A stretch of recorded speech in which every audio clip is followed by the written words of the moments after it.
Hi there, I'm Tara, and I've come to share a story that's still fresh in my mind from a few months back. I want to shed light on toxic behavior and the importance of standing up against it. At 32 years old, I live with my husband Stephen, who's also 32, and our kitten. Stephen and I have been together since high school, and despite attending colleges in different states, our bond remains strong.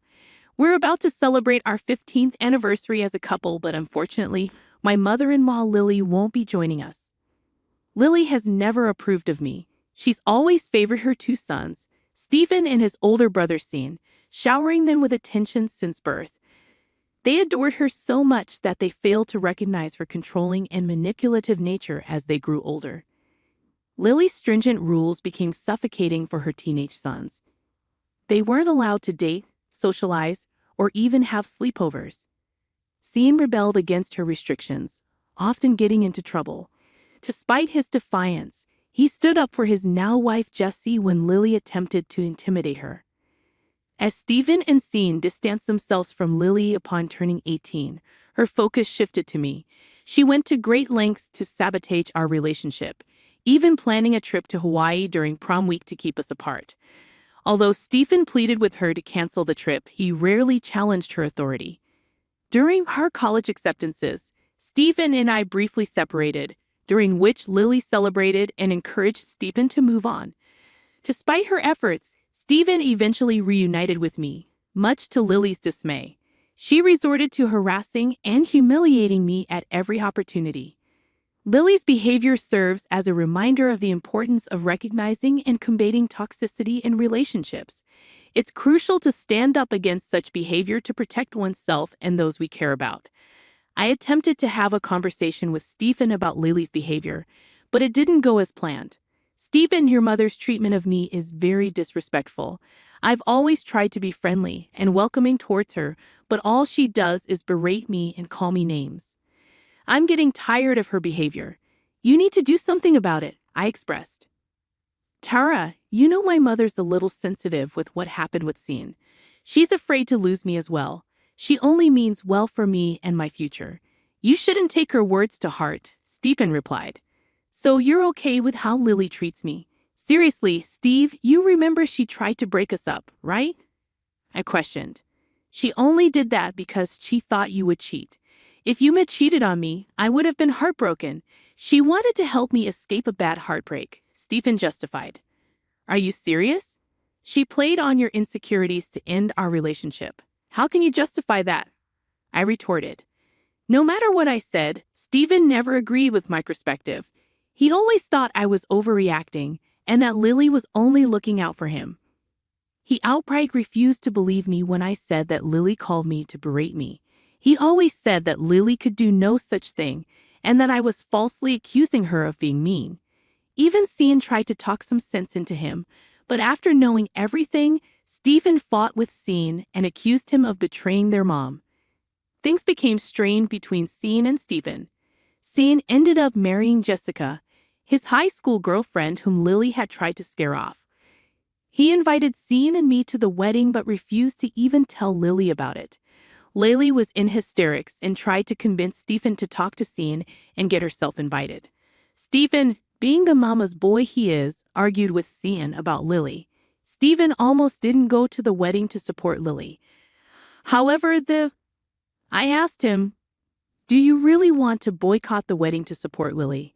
Considering what she did to Sean and Jessie in high school, she still complains about Jessie and insists that she took Sean away from her. Why should they invite her to their wedding? Music. He responded, look, you didn't know the whole story. It was a big misunderstanding.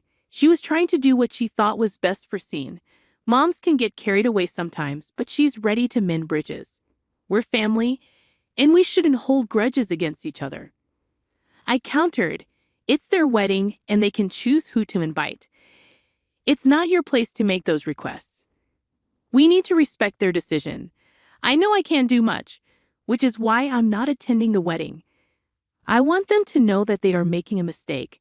I'm going to RSVP tomorrow, and they will have plenty of time to change their minds. I warned him, Stephen, if you don't go to their wedding, they might cut you out as well. They've already done that to Lily.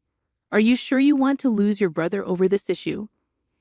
After a lot of back and forth, he finally agreed to attend the wedding. I was happy, thinking things might start to change.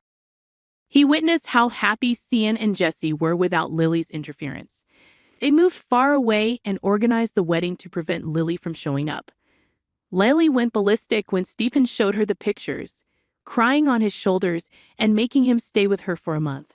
Stephen even canceled our Colorado trip to make it up to her. I was heartbroken by how he handled the situation. However, I knew that we loved each other deeply, and breaking up wasn't an option anymore.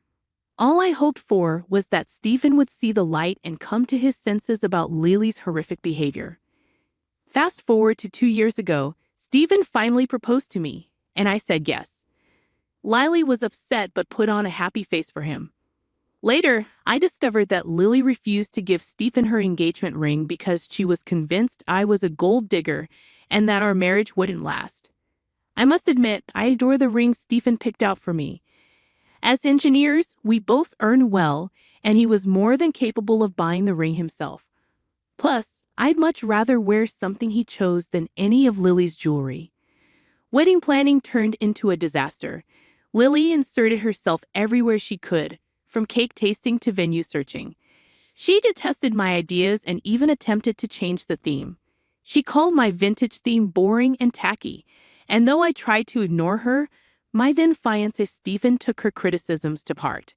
Stephen and I meticulously considered every decision we made. I finally had to put my foot down and talk to him about it. This is getting ridiculous. We're the ones getting married. Your mom needs to give us space to decide on our own. I don't need her input on everything. She dislikes everything I choose. You need to tell her to back off, I insisted. Tara, Mom just wants the best for us. She's been to more weddings than us, and I'm sure her input will be valuable to us in the future. You know she couldn't attend Cian's wedding. She just wants to enjoy mine, Stephen reasoned. I'm tired of hearing that excuse. She deserved to be uninvited from Cian's wedding. That was all her fault just because Jesse didn't allow her to interfere. I will not include her in everything. She's welcome to come along, but saying mean things about my choices is unacceptable. This is our wedding, Stephen. She already had hers, I argued. After much coaxing and begging, Stephen finally decided to tell Lily to back off. She threw a fit but toned it down a little. Sadly, Stephen prioritized her choices and changed many things. Initially, I felt pretty sad, but I also knew it was Stephen's day, so I went along in a few places to avoid more trouble.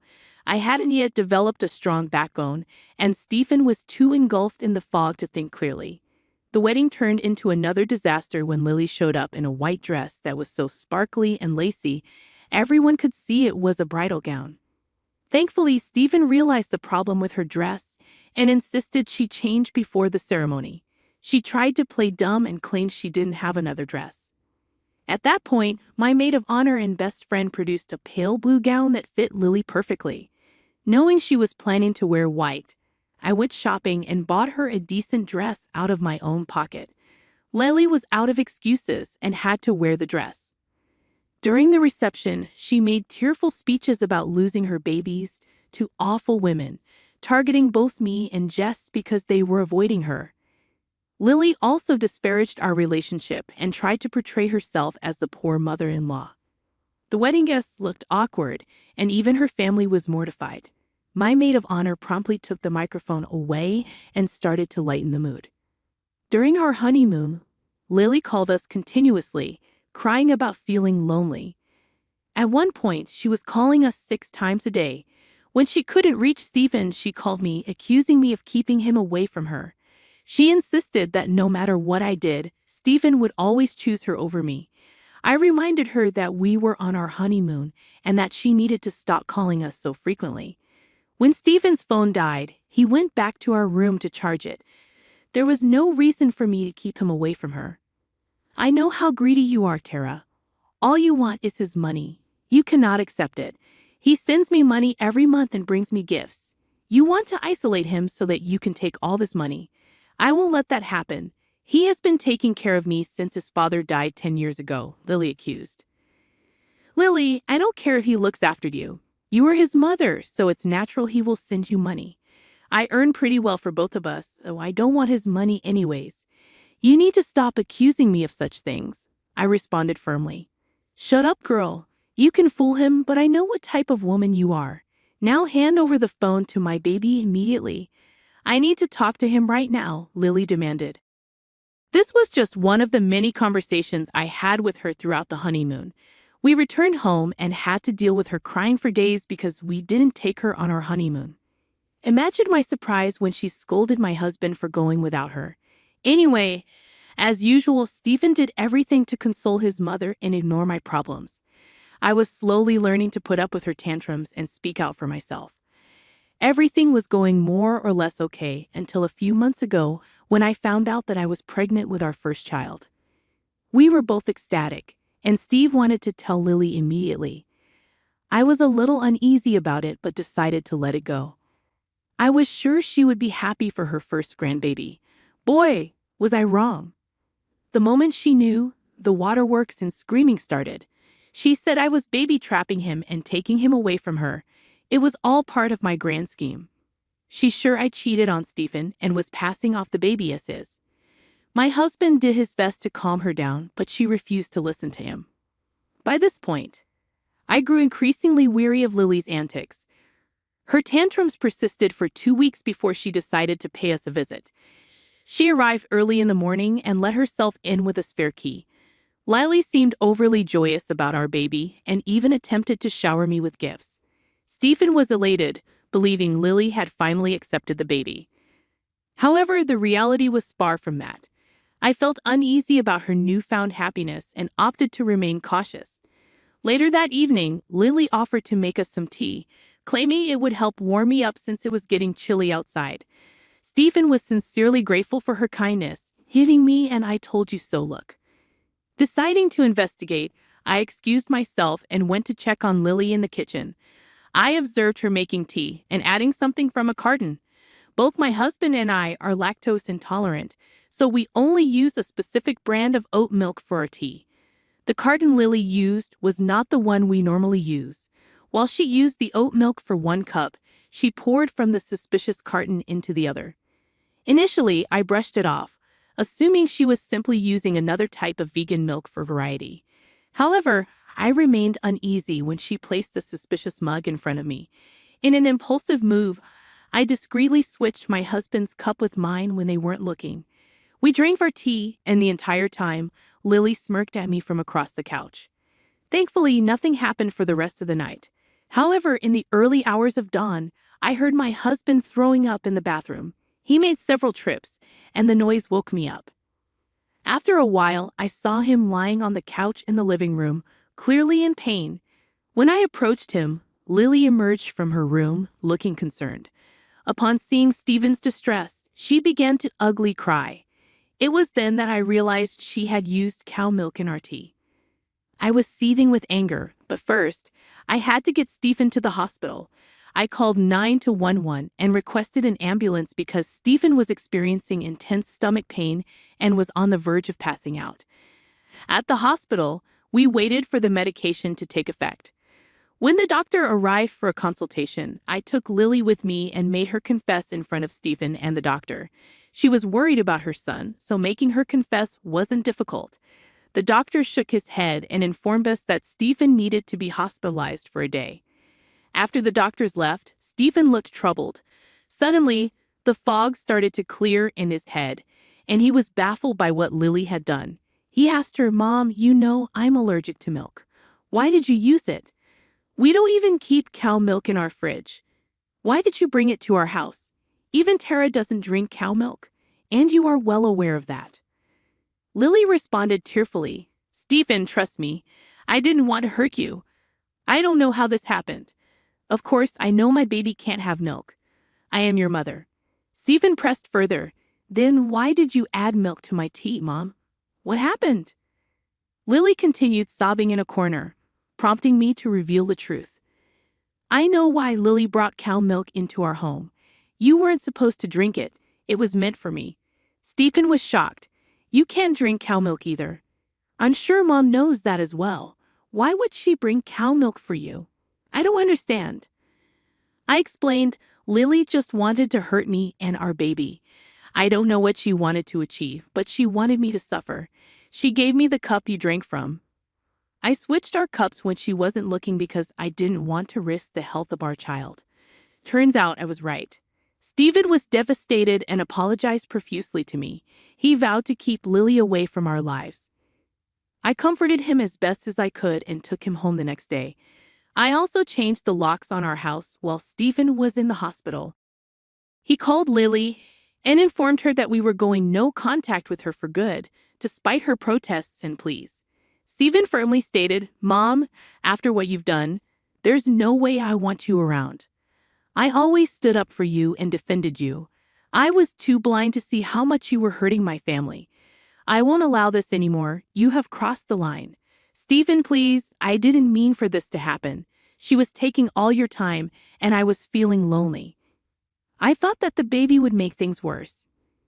I simply wanted to hurt her a little and make her suffer. I'm sorry, Lily pleaded. There is no point in saying sorry now. You have done something unforgivable. I cannot even imagine what would have happened if Tara had drunk the tea you gave her.